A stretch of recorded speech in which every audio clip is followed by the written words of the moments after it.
You're listening to BQN. Assimilate the audio.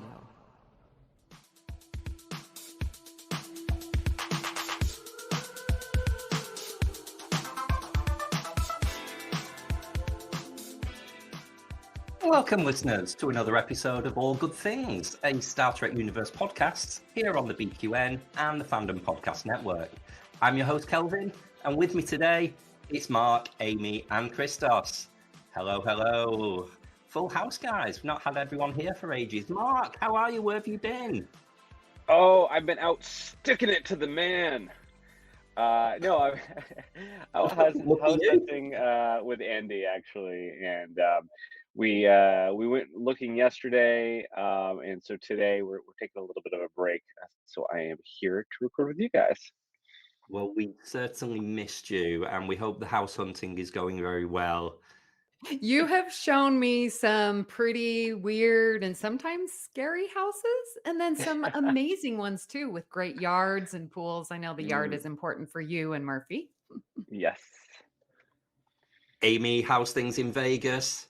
Doing well. Had another wonderful Trek family member come and visit me. So good to see Elaine up from San Diego area. We went and saw Barry Manilow. And then the next night I went and saw Tina Fey and Amy Poehler, the comedy act.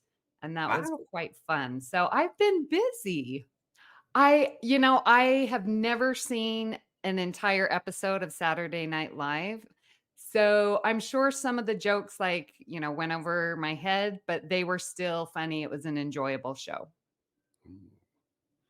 And Christos, how's your week been? It's been a very busy, I will say, this has been the most non-Trek week I've probably had in, dare I say, years. I have been enthralled in the new Barbra Streisand autobiography. So I have not been listening to podcasts. I've not been watching a lot of TV or anything. So it's kind of weird to be and I've actually been listening to a little bit more music because the autobiography is getting me into the music mood. So it's been, I guess, Lower Decks went on hiatus just in time. Oh, yes. Well, we will forgive you and we'll lasso you back into the world of Star Trek for the next hour. Here. What's going on with you? How are you doing? How you doing? Thank you, Amy. I am good. I am good. The nights are drawing in here in the UK. It's dark, it's cold, it's wet, and it's all just about hibernation mode, settling down for winter. And yeah, all is good. I've not been doing too much traveling for work either. That's been nice. Been doing a lot of working from home in the office. So yeah, just lots of quality time with James. Oh, perfect. Lovely. We're going to try something new today. So let's kick off with a new feature.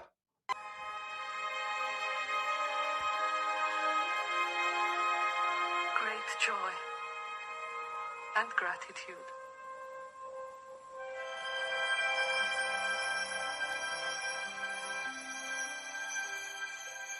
So we've decided, in the world that we find ourselves at the moment, that's full of war and misery and cost of living crisis and all sorts of negativity, we just want to start the show with a little bit of great joy and gratitude and just do a roundtable of something that we're particularly joyful for in the world of Trek this week.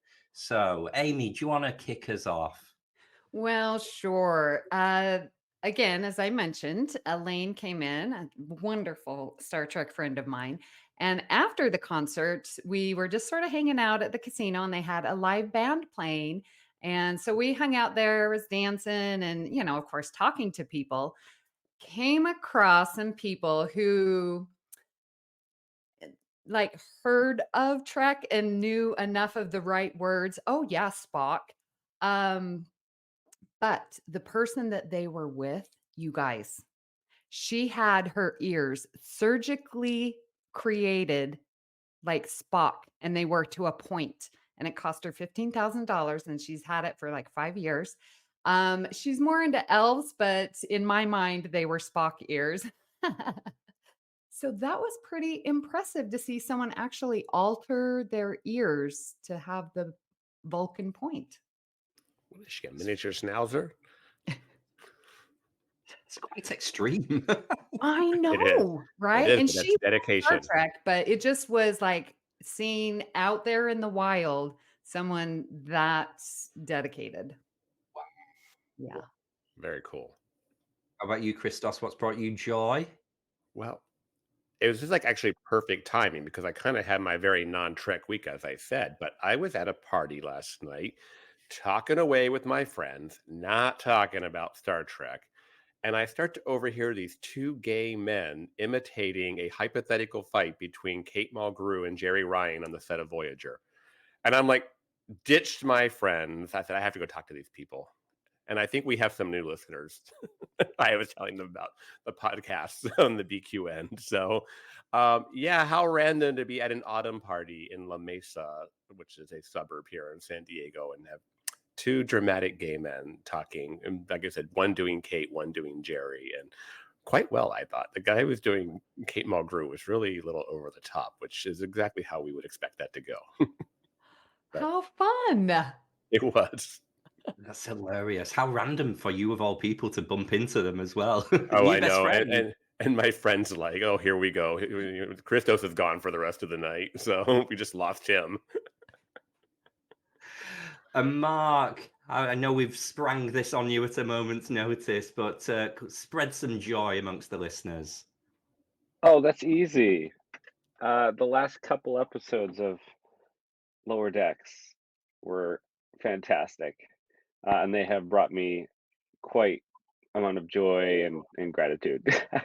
Yeah, I love the cameos and the twists and the storytelling, the voice acting. It was all superb, and I'm looking forward to seeing where they go next season. But I think they ended on maybe one of their strongest notes to date, actually. So very pleased. Absolutely. Well, my joy and gratitude this week might bring a lot of horror to some people, depending how purist you are. But I put my Christmas tree up today, which is always brings a lot of attention on social media. But my joy is I got out the Hallmark Christmas ornaments that I collect, and obviously there's new ones every year. So this year's is the original Enterprise with the hand of Apollo holding it, and Badgie as well. You get the 2-for-1. So if you buy Badgie, you get the smiley happy one and the evil Badgie as well. So he's joining the fleet, and they're all up on display. And if you have a look over on my social media, you will see the tree in all its glory with all the starships on there. So yeah, that's my joy for the week. Yeah, my mother already sent me the Enterprise with the hand for my birthday, so I already have that. So I need to get Aw. Badgie though. Mm-hmm.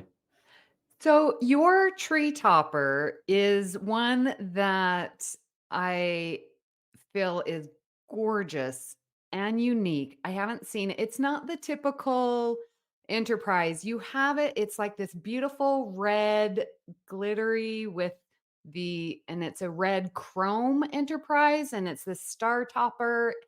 It's Yeah. gorgeous and beautiful. Thank you. It's just a regular run of the mill, right?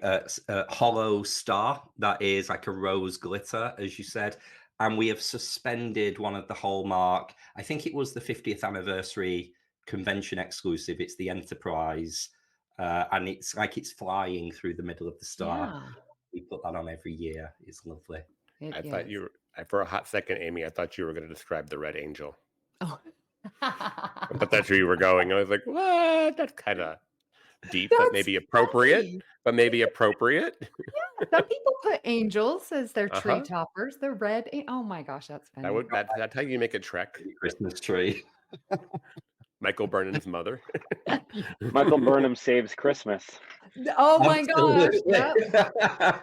It's going to be like the I- Star Wars holiday episode. I would be touched to tears. I may cry. That's so funny. Well, listeners, in a change to our advertised schedule, we are going to continue with our Man versus Machine series this week. However, we've switched out the episode. We have decided to bring you a very special episode today, and we're going to look at DS9's Bar Association. And that's because we want to mark the conclusion of the SAG-AFTRA actors strike, paying tribute to the rights, diplomacy, and industrial action by reflecting on this very special DS9 episode. So previously covered in the series, we've had the original series, The Ultimate Computer, The Next Generations, The Nth Degree, Dead Stop from Enterprise, Project Daedalus from Discovery, and Lower Decks Where Pleasant Fountains Lie. So we're putting the Deep Space Nine piece into that little puzzle there. So would someone be so kind as to give us a little synopsis of what happened in Bar Association? So, following a drop in pay and working conditions, ROM forms a union among the staff of Quark's Bar and Restaurant, a huge taboo in Ferengi society, in fact, major, as we'll discuss, which attracts the attention of Brunt, FCA. It's funny, I'm like totally reading, but doing my own thing here. Brunt, FCA, because that's how I always talk about him. The Ferengi Commerce Authority, for those who don't follow DS9 as closely, who wants to make an example of Quark for this this terrible situation. And so the question will be, who will come out on top? So, yeah, it's definitely a Ferengi episode. It is. And what you would think immediately is a comedy episode, but it really isn't. It's actually quite dark in places, this episode. Mm-hmm. So clearly, this is Deep Space Nine's industrial action strike episode. And as we've just said, the strike with the actors and the writers is now at its conclusion, and we get back to business as usual. So I thought it might be nice to start our conversation with just our own personal reflections on industrial action or strikes. And I wonder, have any of us here have ever been on strike in your profession, in your role, or any of your family members? Have you got like Miles O'Brien does? Have you got a family ancestry of strike action? Amy, I'm surprised you've not been on strike being a teacher. The teachers are always on strike in the UK. Well, kudos to them. Yeah, it's illegal. I know you're sort of put that later in the discussion, but out of the 3 states that I have taught in, 2 of them, it is illegal for teachers to go on strike. So we can picket, but we can't strike. And so I can go out and stand out on the streets, which I have done, and picketed on non-contract hours. So, we'd picket from like 6:30 to 6:45 in the morning, and then a little bit after school.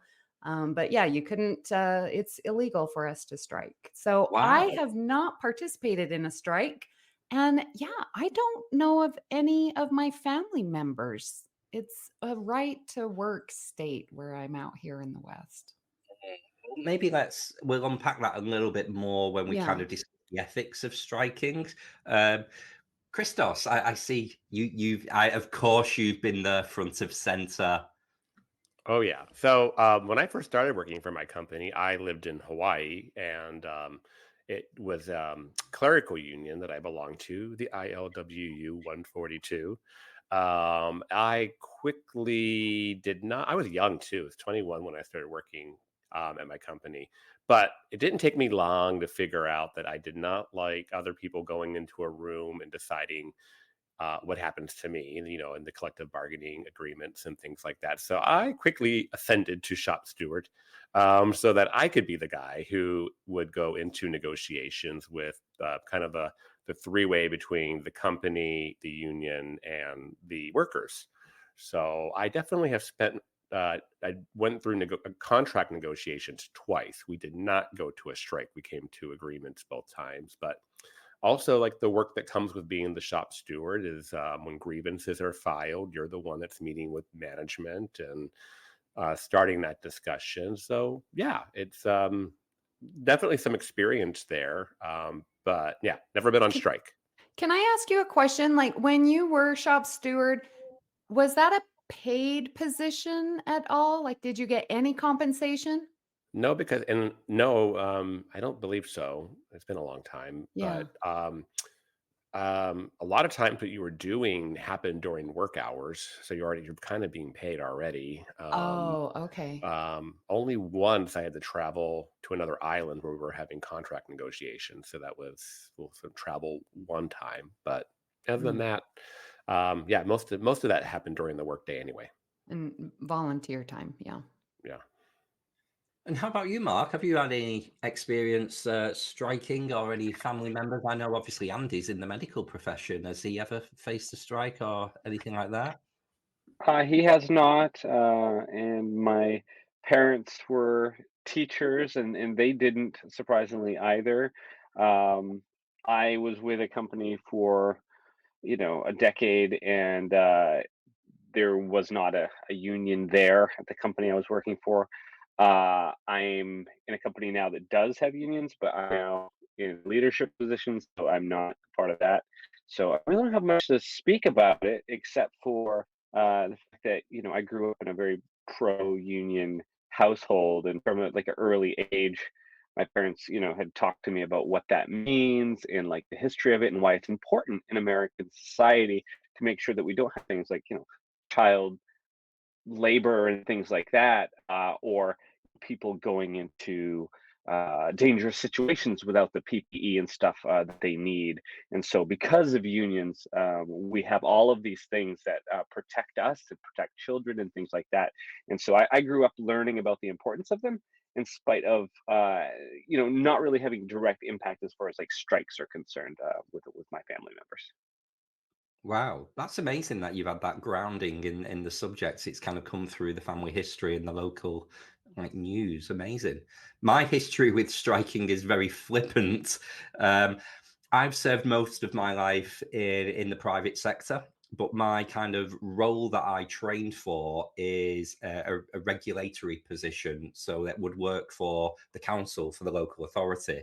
So to be a food inspector, a health inspector, as you guys would call them, you work for the local authority. So I did 12 months at Wigan Council here in Greater Manchester. And during my placement year, there was a strike taking place. So everyone said, you need to join the union. You join the union, you'll get a heavily subsidized rate because you're a student. And then we're on strike next Monday. So as a young 20-something-year-old, I just saw it as an extra holiday. Shamefully, I was not there with my placards on the front line. I was in bed with a hangover. I just got an extra day off work. And then as soon as I finished my placement, I cancelled it and went into the evil world of the private sector. So I will redeem myself as this episode goes on from that rather flippant experience of a rather adolescent Kelvin. So now that that's our personal experiences. We've talked about these strikes that have been going on and what's it meant for Star Trek. But I think it's just quite important at this point that we maybe recap what's happened and where we are here and now. So, obviously the writer's strike was done and dusted a number of weeks ago. This news that has just started this week is the end of the actors' strike, so the actors can get back to work. What were some of the main points of interest or points of conflict that were in dispute? I know one of them was obviously in relation to AI and people having, not having credit for their own work or their rights of their own body, their face, their voice taken away. Did it extend beyond that? That's kind of the news that we got over here. The biggest other issue that I think was really coming into play were streaming rights, because since the contract was last settled, the advent of streaming had become a thing. So basically, actors receive what they call residuals. So every time that Star Trek: The Next Generation reruns on BBC America, for example, I believe our actors are getting a check, probably a small one, but they get a check, for these re-airings. But anytime you were streaming an episode on Netflix or now on Paramount Plus, they weren't getting anything. And so the beef it's like, hey, wait a minute, we need to change because you're making money still off of us. The way consumers are consuming the product has completely changed, but the contract was outdated and not reflecting that. So actors wanted a piece of streaming because, if you think about it, how many years was Voyager the #1 streaming show on Netflix back in, and it's like the actors were really not being compensated for that. Wow. It's beggars belief, really, when you think of the fact that the world has changed, but the contract is just so old, and it took this industrial action to move things along and to modernize, which is often the way that industrial action takes. You've got to draw people and drag them over the coals. Yeah, there was a lot of people that were working in Hollywood, but because obviously it used to be there was seasons were 20 episodes long or something, and now it's 10. So then they have to work a bunch more than they had to before to meet the minimum qualification to get health care through the union. So now I think that more people will be able to fall under the umbrella and able to qualify for health care, and that was one of the big things too. Yeah, as you were talking, I remembered one other thing, like the contract of I'm with Paramount Studios, or like I'm with this show. The show would hold you in contract even though you weren't working, so that you couldn't go and do another gig. Well, this one's, I've signed up for the season, but then you have this layover, and they're dragging their feet, or production. And it's like, no, you're still with us. We're still producing the show. So you can't go anywhere else and act. And it's like, well, I don't have anything to do for 2 weeks. I can go and do this. No, you cannot. So that freedom of their time of, when they're actually working versus the contract of the show was adjusted as well. That's true. Now that this is all coming back as we're having a discussion now, I definitely heard that idea that, you're locked in. And so basically they own you, whether you're working or not. And Right. sometimes I think you're being generous with 2 weeks, Amy. Yeah. Sometimes it's much, much longer. And you're just like, and it's in, you're not being paid that extra time either. It's like you like, if you can imagine being like, hey, I'm a Star Trek Strange New Worlds actor. I'm making 10 episodes a year, which is maybe 20 weeks of work, but then maybe not being allowed to work the other 32 weeks of the year. That would be bad. Mm-hmm. It reminds me of what they did to Wil Wheaton in the 90s. When Will wasn't having much to do on the show, and he said, "Oh, can I go do this other thing?" and they wouldn't let him go Yep. do that. So it was happening then, and it's still continued to happen for a lot of different actors. But yeah, to tie it back into Trek, that's sort of what one of the bones of contention for Wil Wheaton and why he ended up leaving. Mm-hmm. But clearly now we've got to this resolution, and it means people can get back to work, which is obviously the most important thing for them to earn their money, support their family.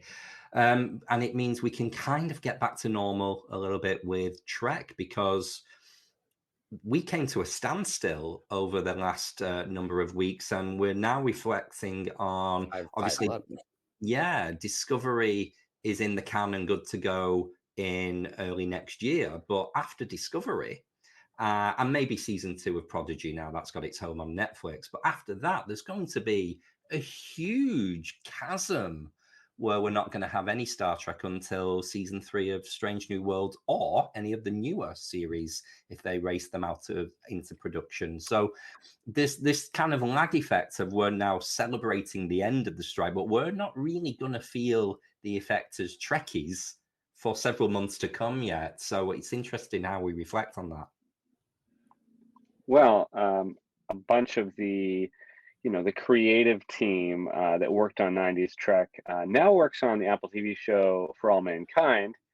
And my co-host over at Cinema Z, Matthew Jennings, just had a guest star spot on For All Mankind. So just a little plug there, worth checking out, you guys. It's a great sci-fi show if you have Apple TV Plus. Yeah. So I think the point going there is, how do we get going again, right? And even if we get going tomorrow, how long is it going to be? Next year is going to be the banner year of animated Trek, I think, because we'll probably have a new season of Lower Decks. definitely probably have either 10 or 20 episodes of Prodigy season 2 next year.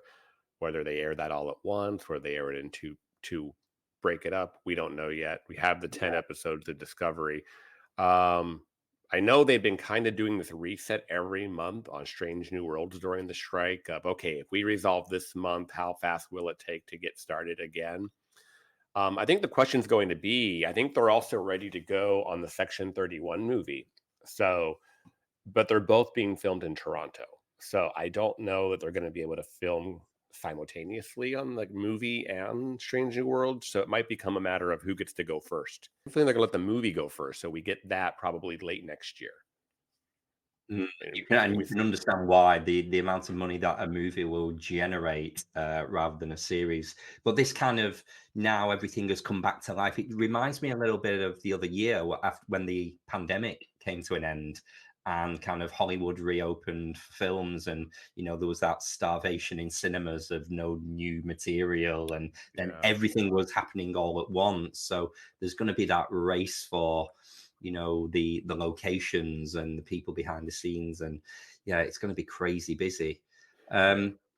I mean, we've had this period as well where the actors have been fortunate that they've been able to work and generate some income through conventions, through the autographs, and photo shoots. But there was this kind of weird clause of the union, I couldn't think of the word then, that obviously you're not allowed to talk about Star Trek because it would promote and breach the rules of the strike. So it gave us some rather unique conventions here in 2023. I wasn't really lucky enough to attend any conventions during the striking periods, but I know you guys did at STLV and discussed it at length on our recap. But I mean, what was the standout thing about conventions during the strike? Did you enjoy them? Were they just a bit weird? Did you feel a bit shortchanged? I really enjoyed it. And one thing, and yes, listeners, go listen to our STLV recap because we talked a lot about this. But one thing I found just super fun was how creative they were to describe the shows that they were on without saying the actual title of the show. That episode where we're trekking through the stars, the one, the 5-year mission. Oh, the one where we're on a station. It was just so creative and so cute. And you could see their desire of wanting to communicate their thoughts, but yet sort of stick it to the man. No, I am not going to promote something that you are not compensating me for. So I loved it. It was smart. It was intelligent. And it's like, you're not going to stop me. I am going to this convention. And now I get to talk about myself and not your show. When in reality, it's my show. Like, I loved it. I mean, I still think indirectly they're promoting the show, whether we want to say it or not. But it kind of made it different and fun. It drew attention to the idea of the strike. This is why they're not saying it. The only thing I thought was, talk about sticking it to it. I kind of had a hard time with autographs. Like, you could, if you paid for an autograph, there's pictures provided for you there. The actors were not providing pictures of them as their characters, but as themselves. There you go, get your autograph. But if you brought your own piece of photo or memorabilia for them to sign that was said maybe around that show, you had to pay more to have them autograph it. So I had Gates McFadden autograph a script for me and I paid more for it than if I had taken a picture of her on the table and had her sign it. Which, I mean, it's a little, I don't know. Doesn't quite sit right with me. It's a Money little grab. ass backwards. Little ass backwards if you ask me. But but it's done, and I hope we don't have to do any of this anytime soon again. Absolutely. Away from the conventions, obviously, there's been a huge amount of media coverage, either in the news or on social media, of the actual picket lines itself. I think we would be remiss as a show to not kind of pay tribute to some of all of the Star Trek actors who found themselves on the picket line day in, day out. A couple of people who really jumped to the forefront of attention, like Jerry Ryan and Michelle Hurd, who were really championing the cause. I know, Amy, you spent some time down on the picket line a number of weeks ago, didn't you, with our good friend Johnny? Tell us a little Yes. bit about what that was like. Well, first, I just want to give credit and recognition to, again, Michelle Hurd, Armin Shimmerman, Jerry Ryan, who are actually serving on, the union board. Michelle Hurd is like vice president.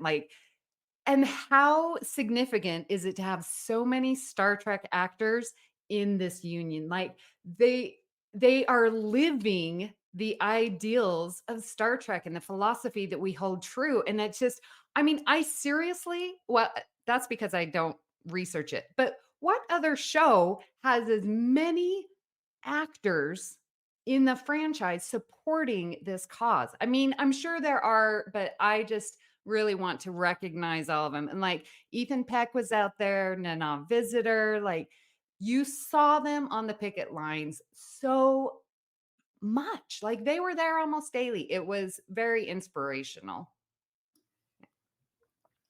Yeah, definitely. I think we all live in that bubble of Trek social media. So, but we saw quite a bit of it. But yeah, definitely. And I don't know too many franchises that organized. I think we had 2 days that were officially organized for fans to show up and also support, and a lot of fans in cosplay and things like that. So bringing more focus to it by bringing in the fans, not just the actors, just kind of, and do that in front of Paramount to show solidarity and even show the fans are behind it. So now this is the part where the fans pay right now. Now we're going to go into this. It's been fine because we've had content all this year, but now we're going to have to go through the wobbly waiting for new content. But I'm going to segue here if you don't mind. Paramount wasted no time announcing Thursday morning they made a series order for Starfleet Academy. So Yeah, they just came. I knew that timed exactly with the strike ending, to try to kind of change the narrative. Strike's over and we're back in the business of Star Trek. So that goes into production next year. And I think they finally confirmed that it'll be set in the Discovery timeline in the way future. So that's kind of exciting. And then I think I think the next thing is everyone's waiting for is, will we get some news on Star Trek Legacy? Absolutely. I think that has to happen now or never. Even if it's just as a thank you to Michelle and Jerry, it's deserved. They really should get it. It's nice to see the actors kind of able to talk Trek again. I don't know if you've noticed on social media, they're now all starting to share the behind the scenes videos that they did on Subspace Rhapsody that they weren't allowed to post. And they're just joyous seeing Celia Rose Gooding just dancing around that mess hall. And they're so nice. And Sam Kirk, I don't know the actor's name, but he definitely, I don't know, he looked really cute singing next to her. He seemed to know all the words really good too. Yeah. I guess the effect of the strike, I'm not concerned about, because I will look at the greater good. But we have the Star Trek cruise in February, and a number of Strange New World actors were signed up guests on the cruise, and I fear they're going to drop out now because they will be back to work, which is great, but it just means they won't be available for the cruise. So I will be gutted if we lose. I hate to say and that. Christie. I hate to think that, but you're probably right. It's going to be interesting to see if they get people back to work before Christmas and make them kind of have mostly a heavy December, or is everyone going to kind of wait till January to start shooting? I know they kind of have. I think they were saying they're like ready to go on that Section 31 movie, so maybe that goes first. But then, I fear you're right, Kelvin. Like even other things. I know there's the convention in San Francisco a week or two after the cruise. There's a lot of actors signing up for that. So I think you're right. There might be maybe people might be working and not be able to attend conventions and whatnot for at least the first part of next year. So with striking in general, harking back to what you just opened with, Amy, I wanted to almost reflect on the ridiculousness of the narrative of Bar Association that strikes were illegal in Ferengi culture. And I actually put in the little overview outline here. How ridiculous would it be if strikes were illegal and you weren't allowed? There are constant strikes in the UK because we have a lot of government-owned and operated industry, like the NHS, teaching. There's constant strikes at this moment in time now. Amy, you've just told me where you work, where you've worked in the past, where you've lived. Strikes are illegal. And in my head, I am shooketh by this news. Is this common in America? Well, it was so funny because I was, reading your notes on the outline, and I was like, how would we feel if strikes were illegal? Well, they are. I don't know. I feel it's normal because that's how I was raised. Uh, so it's, yeah, like I said, the 3 states, Nevada and Utah, right to work. We cannot strike. In Nevada, interestingly enough, we just, I had a survey and they were talking about the teacher strike, or, teachers picketing and the right to strike. And they were getting our opinions on, do you believe that government workers, essential, like you're saying, health, medical, teachers, firemen, police, should they be allowed to strike? That was what I was being asked. And I agree. Yes, I do believe that you should, because if there are environments and conditions that are not healthy mentally and physically, then they need to be addressed. So yeah, I found that question very funny because I've lived with illegal strikes. Yeah. It's a cultural difference between the Atlantic Ocean here, and this is, it's as educational for me to hear this perspective, because again, it's, of course, we strike all the time here. Yeah. I mean, I think it's important to point out that the United Auto Workers Union just settled this week. That was a big strike that President Biden here in America was the first president to ever join a picket line. That was pretty historic. Can I jump in? Sure thing. Yes, in Las Vegas, a huge industry is the service industry, and the restaurant and bar, that industry, they went on strike, and Caesars was the first one to give in. So kudos to Caesars, although they should have been paying their employees better. But yeah, I think the actors and writers strike really sent a ripple, which is well needed and good timing in this country, because I've seen, like you said, the auto and like this huge industry in Las Vegas. Yeah, there's definitely a lot to that. And I think workers, we've had this discussion in America about, the erosion of the middle class and whatnot, and the rich getting richer. And even with the auto workers strike, they talked about, remember the 07, 08, 09 really bad recession we had, the housing crisis here in America. The auto unions, the workers took big pay cuts back then in order to keep Chrysler and these other, even Ford, from going under. Then we fast forward to recovery and record profits, but they didn't give the workers back their wages. And so these strikes have been kind of overdue. On a little fun note, historic fiction, I guess, I'm watching Gilded Age season 2 right now, and it's set in 1883, 1884, and they're the railroad, George Russell, who's like the Vanderbilt or whatever in this show, but they're talking about the unionization of the railroads, and he's, as the millionaire, having to deal with these union guys. And so that's being kind of also shown here in our historical fiction, and showing some of the history of how unions got started in America. And what you just mentioned there, Christos, about that little history lesson, that is literally lifted out of the DS9 Bar Association episode, where Quark says, I either cut your pay or lay half of you off. And then they said, well, will you give it us back when things get back to normal? And he's like, I might do. Maybe. Wow. And how he twists it, like, you should be thanking me that I'm not firing you. So, yeah. Yeah, it's dark. It's not funny, this episode. It really isn't. Obviously, here on the network, we've stood in solidarity with the strikes. We've put it out at the beginning of all of our episodes. But have you guys ever had any kind of experience or negative experience where strikes have gone bad, kind of away from that kind of personal, dare I say, selfish, oh, there's no new Star Trek, kind of how does it land in the US? Maybe it's different here in the UK because I said strikes were a lot more common. But are you guys just strikes are great, let's support everyone, or have you got any feelings to the contrary, maybe?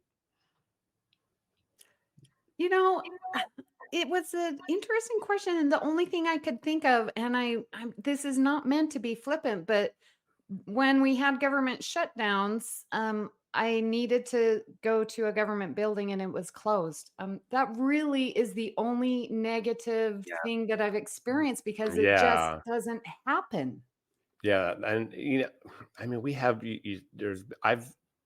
I can recall like flight attendants and pilots being on strike, but maybe I wasn't flying during that period, so I didn't have the Mhm. direct impact. Exactly. I mean, I think Vegas has been on strike, and I remember also I lived in Hawaii for a very long time. I remember the hospitality workers were on strike, and I know that was affecting tourism, and Mhm. there might have been some repercussions. But other than that, I can, I guess, say I haven't been majorly inconvenienced by a strike.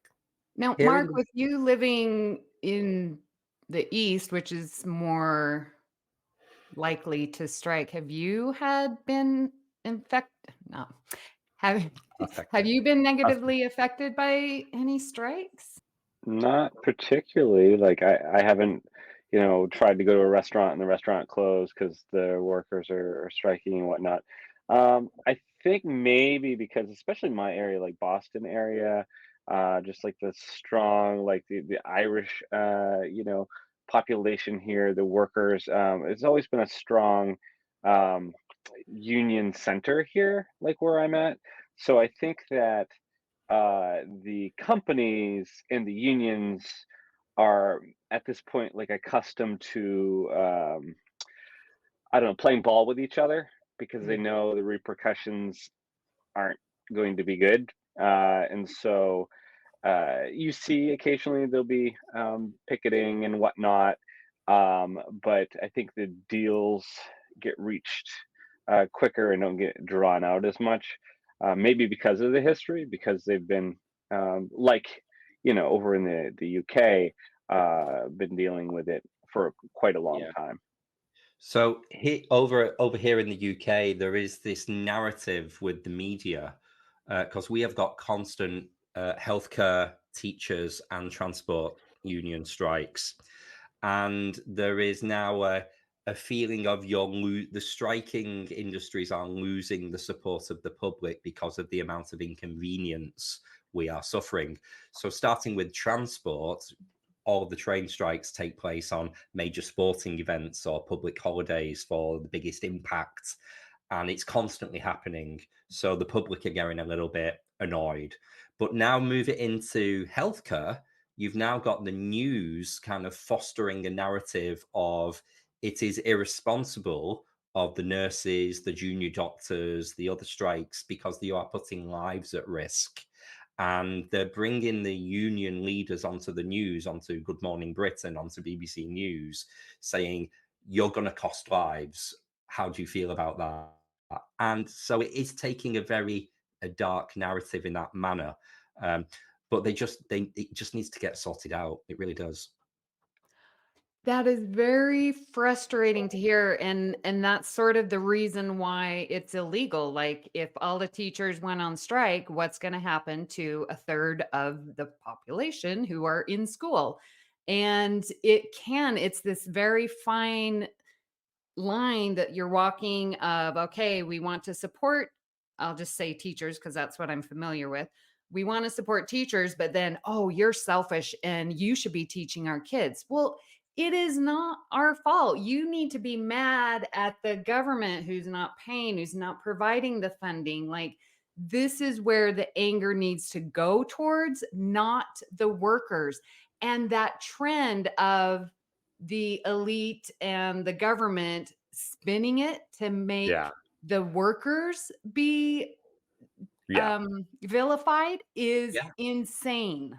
Well, and that's really good point, Amy. That's where, most of the news organizations now are owned by these huge corporations, and they have a narrative. So now it's like the news is no longer independent or unbiased. You have an agenda by the media. We hear about that a lot, and it's, hey, well, you better make these unions look bad and help sway public opinion that this isn't good. So that puts pressure for them to settle and get back to work, and maybe settle for something that's not in their best interest.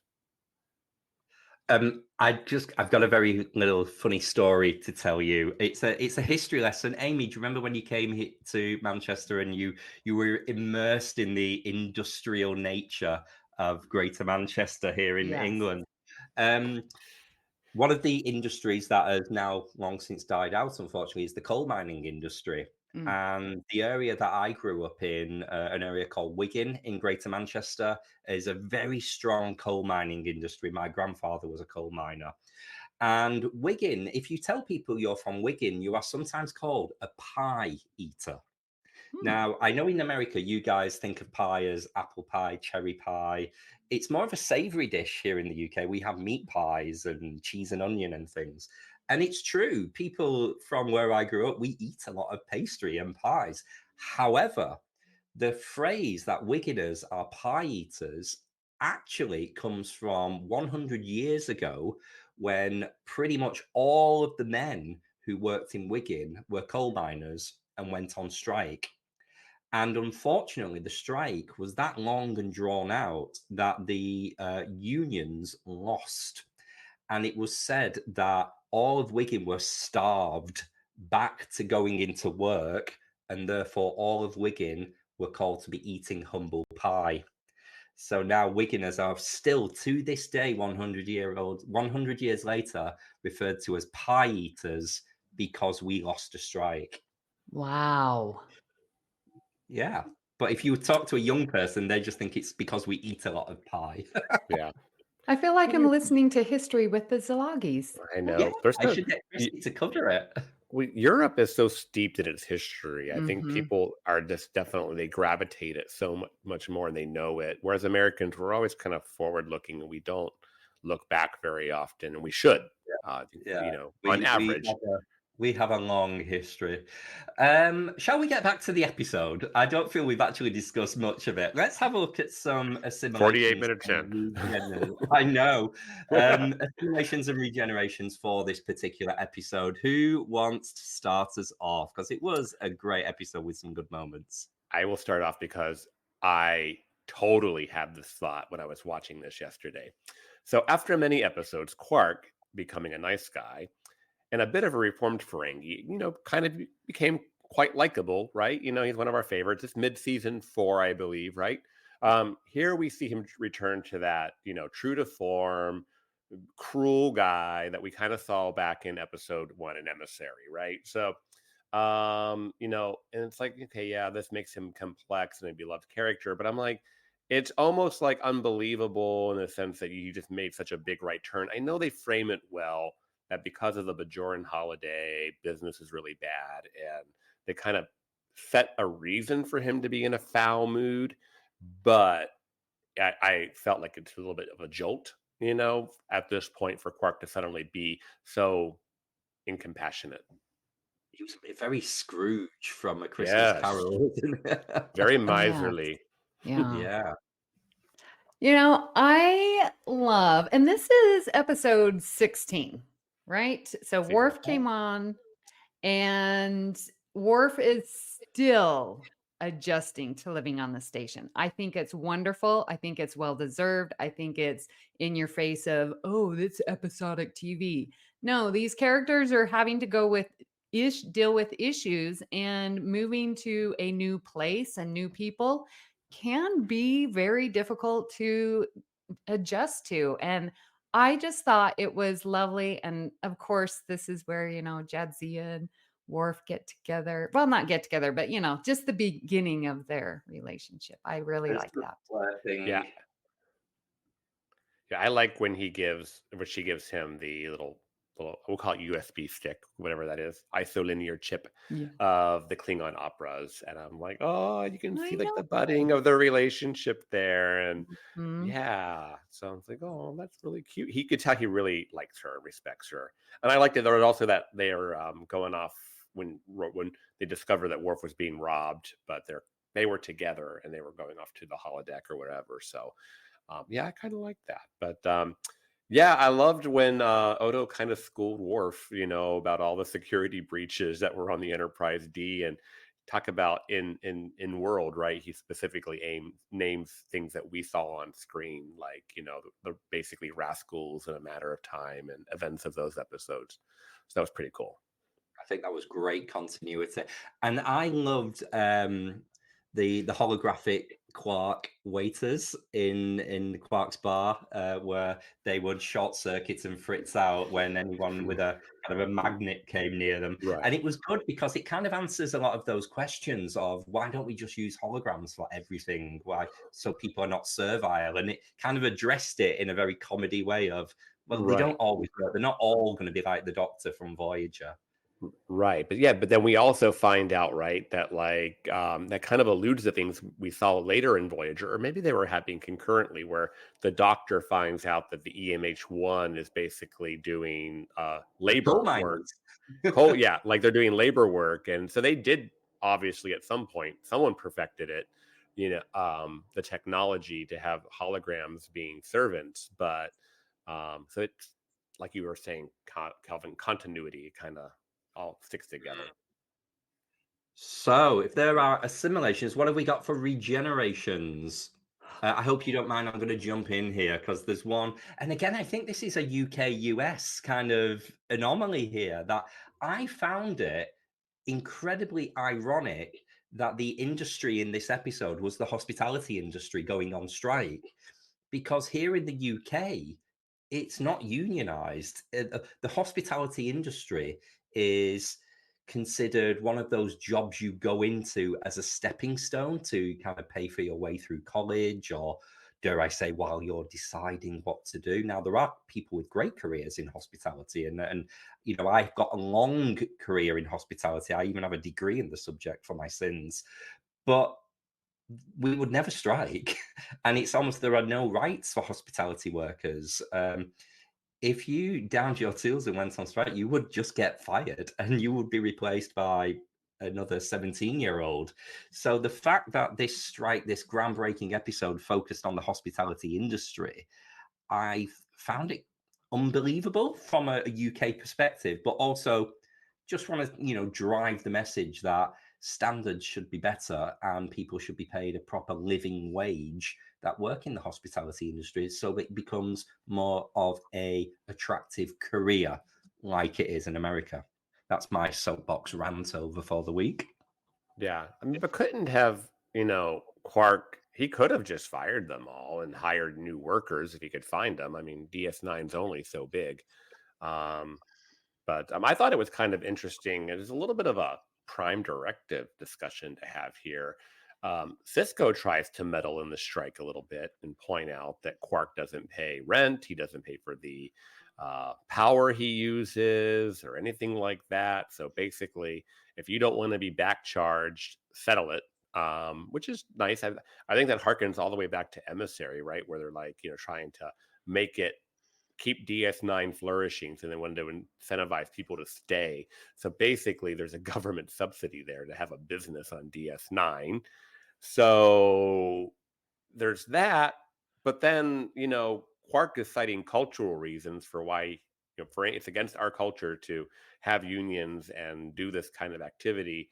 So I don't know. Is that a prime directive discussion there, because interfering in another's culture, or? Yeah, I mean, if it's not prime directive, it's certainly, if you remember the scene in Way of the Warrior between Quark and Garak, where they say the Federation is insidious and it kind of affects you without you realizing, it's kind of making Quark in quotes, the Federation Ferengi. So he's tamed. Cisco is taking those normal practices, if he was on Ferenginar, away from him because they're on a Bajoran station operated by Starfleet. So yeah, I don't know if it's prime directive, but he's making him culturally adjust to the Federation norm, which again, if you look around the world and cultural appropriation, it's just not the done thing. So yeah, sorry, Cisco.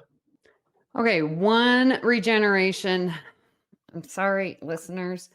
The Umox with Rom, like, do we really need to know when any Ferengi masturbates? I just don't think we need to know that. And we don't need to know that there's some kind of gross infection because you have been masturbating too much. I'm sorry, I'm just calling it as it is.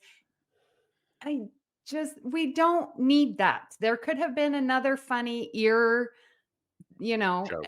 joke or another ear ailment that wasn't related to that. It's played. And to play off that, Amy, I should have wrote this here, but it was kind of irritated me. It's like, are you mean to tell me he's not felt well for 3 weeks and he couldn't find 15 minutes to walk across the promenade to the infirmary and get his little ear infection looked at? I mean, if this is 22, 23 something, like, come on, Bashir fixed him right up. Do we have to get... It's like everything has to have that breaking point of where it's like, oh, well, he passed out, so this is bad, or I was thinking about regenerating sort of Worf being a scab, I guess, or going into the bar while everybody was striking, and then like him getting in a fight with O'Brien, who was his buddy. I don't know, that whole scene. I see what they were trying to do, to create some conflict and to sort of drive home the point that crossing the picket line is not good. So they needed somebody, so that they threw Worf at it. But I just didn't feel like it fit any of the characters. It was just odd. It was just odd for those characters to be involved in that scenario. That's all. I agree, Mark. It's like we needed to give these 3 people something to do. So we wrote a little side plot. I want to say it's not a B plot because it does relate back to the strike. Does it make you a scab, though, if you patronize a business where the strike's happening? Or are you a scab if you are actually a union worker or worker that crosses the line? I guess, like, are you a scab if you buy a new car from Ford while the workers are on strike? Or are you a scab if you're the worker and you go to work or buy a new car? I don't know. I hope I'm not a scab if I go to the doctors while the doctors are on strike, because I'm not waiting until it's over if I'm sick. Yeah. Well, then we would all be scabs because we watched Star Trek while the writers and actors were on strike. Good point, Amy. Well, this happens twice in this episode, so that's why I really bring it up. So, in the beginning of this episode, well, first off, I'll just read the statement and then we'll talk about it. So I put, O'Brien seems to be a direct descendant of whatever and wherever and whomever and whenever it's convenient for the storyline. And I say that because him and Bashir at the very beginning of the episode are heading for the Hollow Suites. And it's like Bashir and him, why don't I get it to be the king? Well, I'm a direct descendant of blah, blah, blah, blah, blah. And I don't remember which characters they were playing. Okay. And then when we get to the idea of striking, it was like, well, my great grandfather O'Brien led a union in Pennsylvania Railroad and blah, blah, blah, blah, blah. And I'm like, okay. So O'Brien basically... it's like me saying, I'm a direct descendant of Zeus, everybody, so y'all better get in line. That's like, or Aphrodite was my great grandma. Yeah, we'll say, like, that's kind of how I feel like when I hear O'Brien doing it. It's just too convenient. It does remind me a little bit of Chekhov in the original series, though, because everything related to Russia, yeah, it's like, this, laughter was invented in Russia. We tell the best jokes. It's like, what? Stuff like that. It was like every episode Chekhov had a new thing that was like Barbara related and Jennifer to Russia. Lee, who are two sisters. I don't know. It's kind of like that. And they basically had 1 hour to sit down, and they pitched 18 different ideas for episodes, which is kind of crazy. Renee Varia, I always say his name wrong. I actually bought some scripts that apparently belonged to him at the last STLV, though. So they were very sweet, but they had got it basically down to where they were pitching the whole hour in like one sentence, one line. So for this one, it was like they said, Rom starts a union, and they're like, yes, we will buy that idea and go with it. I think that's pretty cool. I would love to hear what the other 17 ideas were, though. Ooh, that might be a fun thing to investigate. Listeners, let us know if you can figure out what those other 17 ideas were. This episode was originally set to be a B plot for Rejoined or Crossfire, but growing fondness for the episode among the production team escalated it to A status. Ooh, I can't imagine how it would have fit in either of those other two episodes. It would have massively changed them. Well, you know what? There were terrible reflection issues caused by the glasses and silver tray carried by those holographic Quarks, which had to be drawn out in post-production. That's so funny. I actually noticed that the glasses looked weird, especially the one that was in the forefront. I'm like, it did look like there was some CGI going on around the glasses at one point, and I'm like, that's weird. And So they and I just can learned remove the flares, but they can't remove the marker on the ground that you found, huh, Christos? Oh yeah, exactly. Yeah, listeners, this never happens to me, but I caught a mark on the ground, somebody's standing mark, and took a little screenshot of it, just backed it up, and I was like, I never catch those things. I'm like, usually it's all over my head. That's like going too fast, and I don't catch those kind of mess ups. But I was proud of myself for that one. That was toward the end of the episode.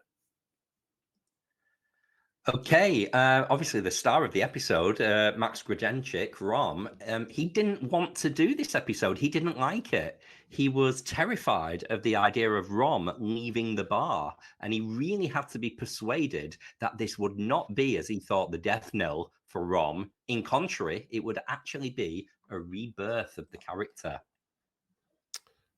Aw, I could see where he would think that. Like if your point is to be on this particular part of the set and engaging in these stories, and then you find out that you're not, you're like, am I being written off the show? That's kind of where I would go. But yeah, I could see that. Legitimate. The kiss between Rom and Lita reminded the writing team of something of Beauty and the Beast, and it was in this moment that they thought, let's marry Rom and Lita. But it's always kind of fun when you go backwards in the series and just jump around, and you're like we were just talking about Worf and Jadzia, and all this. Actually, there's two relationships that kind of butt off from this episode. So I think importance to canon is pretty huge in this episode. Not to mention Rom going off and being an engineer, and how that would play into, say, when the Dominion's occupying DS9 and things like that. How he would have bigger effects with this changing character in the overall story arc later on. Indeed. See, Kelvin, I do know my DS9 sometimes. Yeah, this is not. Good job it's not in season 2, is it? Right, okay. Let's get to final thoughts before Christos kills me. Amy, final thoughts. What are you thinking? Okay, I sort of went off the deep end here, but I think it fits in. Hopefully I can convince you as well. I came away looking at each of the little characters and sort of got this big picture of how do we get to a compromise. And looking at just this example, I think we can see, is it better to change one's opinion through fact, or is it better to change it by changing their perspective? And we got some examples like with Miles and Julian. Julian was complaining, well, why are you the king of whatever their hollow suite was? And fact was, Miles says, well, it's my hollow program. So the fact is, is his, so he gets to pick and choose. That's a fact. So then Miles is like, oh, well, that makes sense. So his opinion was changed, right? And there's a compromise. All right, well, we'll do your hollow program one time and then we'll do mine. We get to do Storm the Alamo. Like there's a compromise with Odo and Worf. Worf is complaining, I caught this thief. This would never happen on the Enterprise. And then as we talked about, Odo's like, well, it happened here in Rascals. It happened here in the other one. And then Worf is like, oh yeah, you're right. Those facts back it up. So I'm going to change my opinion. And yes. Okay. Understand. Then we have like Worf and Jadzia at the very end, Jadzia brings him the favorite Klingon operas, and it's like, well, maybe it just needs some time. You'll get used to living here. And then Worf is like, or maybe you guys will get used to me. And I'm like, okay, they both recognize they're going to change their opinion. I love that look that Terry Farrell gives at the end, where it's like, we'll change each other. I loved it. And then when Rom and Quark, sort of the biggest example, is where Rom's like, you need to see it from my perspective. Terrible working conditions. I couldn't go see the doctor. Like, you got to see it from my perspective. And if we want this compromise, which is better? And I've gone back and forth to like, how can we get us to work together so that we don't have to have strikes? And I sort of think that the episode is saying you need both. You need to have accurate facts, and you need to be willing to look at it from another perspective. And I felt like this episode really teaches us that concept. Those are my final thoughts. I love that you arrived at that conclusion of you need both, because people are different, and some people are very data-led orientated, logical, the way they make the same decisions. Others are very, very emotive, subjective. Everything's about how you feel rather than what you see. So blending those two is the perfect way to actually achieve change. So yeah, that's a really informed way to look at this as a final thought, Amy. Thank you. Thank you.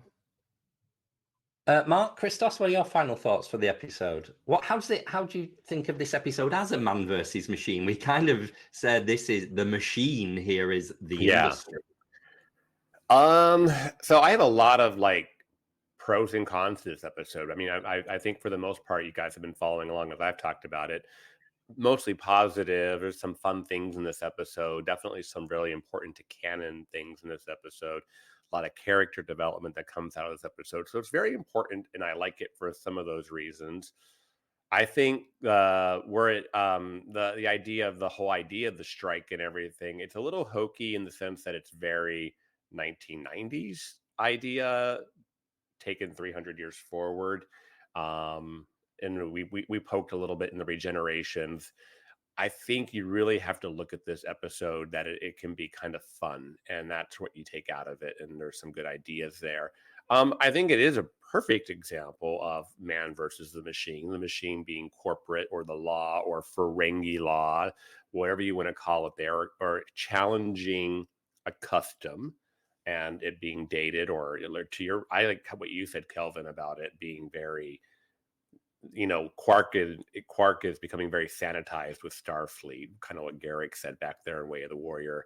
And I think we do see that there. And the compromise at the end of, we're going to give you everything that you want, but you have to not let it look like that. You have to basically say you acquiesced and went back to work, but you're going to get everything back under the table, basically, that you wanted. And that is like, I won, but I can't go gloat. I don't know, but that's appeasing the Ferengi custom and getting Brunt FCA off their back.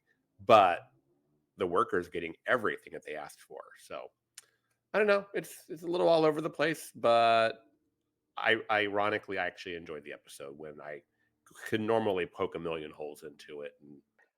I'm always excited to see Ferengi episodes. They're some of my favorites. I know they're not the most popular, but I really enjoy them, and I love Armin. And it was a little weird seeing Armin, because even though Quark is nefarious by nature, I always kind of root for him anyway. And this time it was weird because he really was the bad guy in this episode. So that was kind of hard for me because I like him so much. I love the character of Quark, and I love Armin.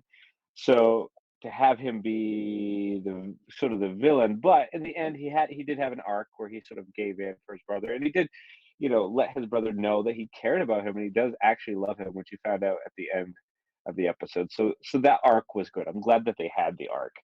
I loved seeing the little Easter eggs sprinkled throughout of things that really would come to fruition later on throughout the series.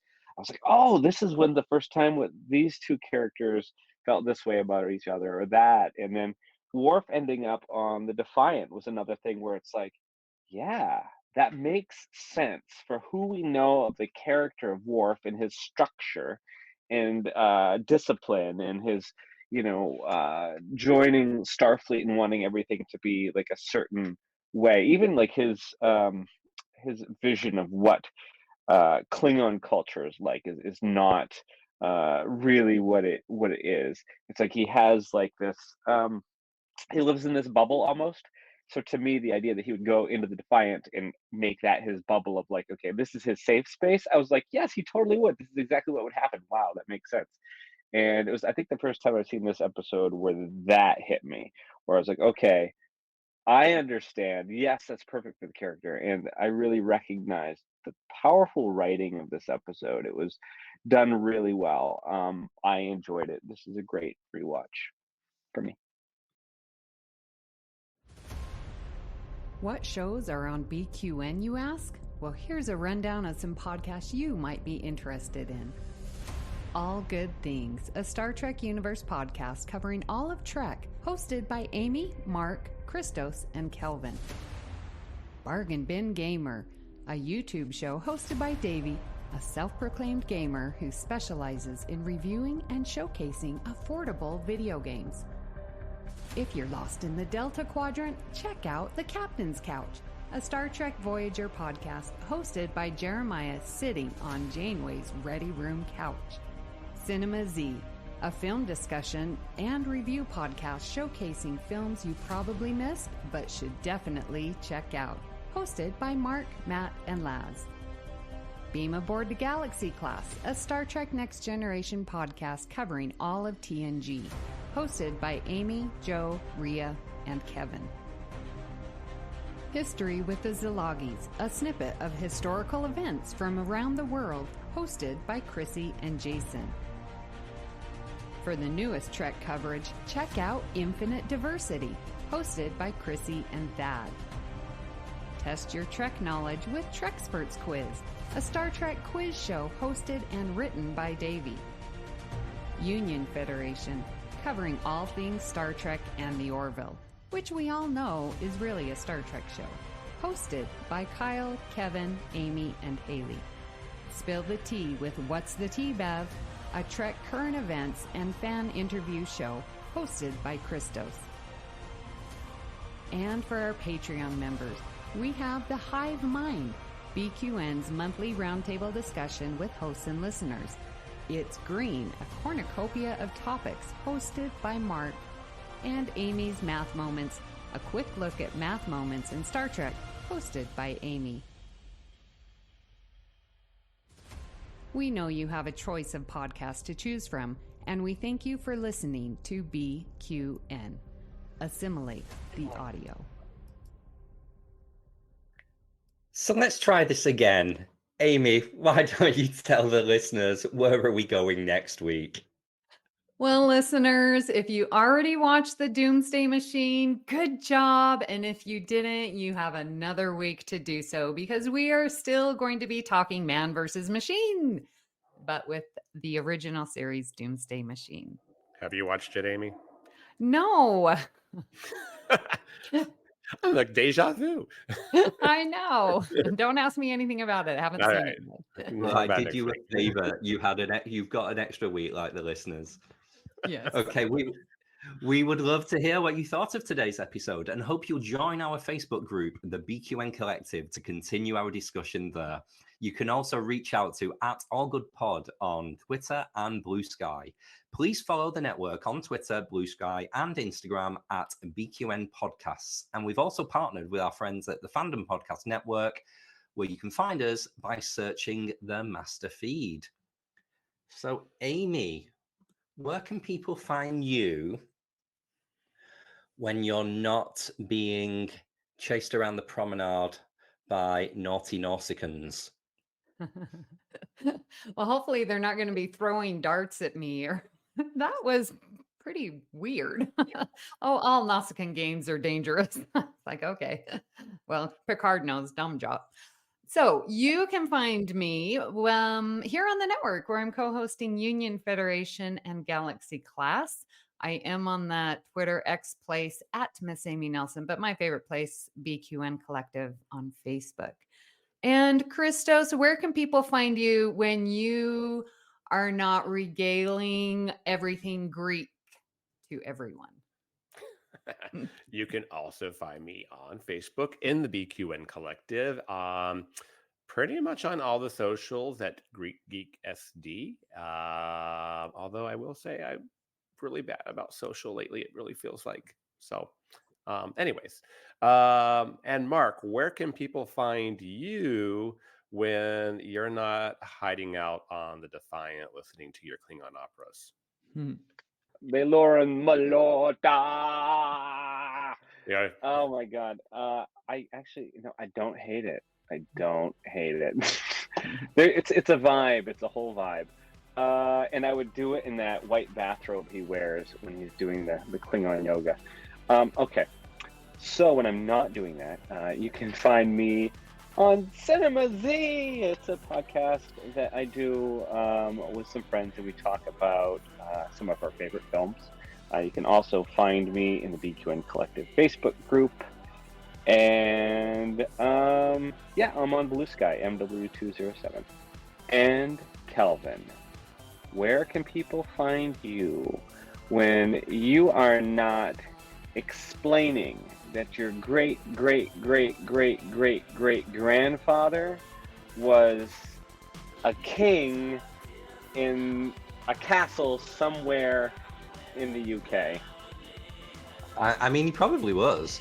When I'm not doing that, you can find me in the BQN Collective Facebook group. It's my preferred place to chat with everyone. Or you can find me on Instagram or Twitter at Kelvin's Timeline. I am going to be coming off Threads because it's just full of a lot of copycat accounts, which I have fallen victim to this week. I am not offering adult content on what's it called? OnlyFans. No one's going to want to pay for that. That's not what I heard.